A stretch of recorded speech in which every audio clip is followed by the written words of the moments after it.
কবরে এসে প্রথম প্রশ্ন করবে, মুনকার নাকির যখন চলে আসবে, 40 কদম যখন আত্মীয় স্বজনরা লাশটাকে কবরের মধ্যে দিয়ে 40 কদম চলে যায়, তখনই ফেরেশতা চলে আসে।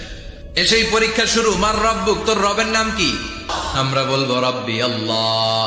দ্বিতীয় প্রশ্ন, ওমা দীনুক, তোমার ধর্মের নাম কি? আমরা কি বলবো? তৃতীয় প্রশ্ন, বিশ্বনবীর চেহারা দেখিয়ে বলা হবে, আতারিফু হাদার রাজুল, এই লোকটারে চিনো নাকি? আমরা বলবো চিনি, আমাদের প্রাণের নবী। সব প্রশ্নের উত্তর তুমি পেরেছো। ফায়ুফসাহু লাহু কবরুহু 70 যিরান, আপনার কবরটারে 70 হাত লম্বা করে দেয়া হবে। ওয়ায়ুফতাহু লাহু বাবুন ইলাল জান্নাহ, আপনার কবর থেকে জান্নাতের দিকে দরজা খুলে দেয়া হবে। ওয়ায়ুলবাসু মিন লিবাসি আহলিল জান্নাহ, জান্নাতের 2টা রেশমি কাপড়ের পোশাক এনে আপনারে পরিয়ে দেয়া হবে। আর বলা হবে, নাম কানাউমিল আরুস, ঘুমাও।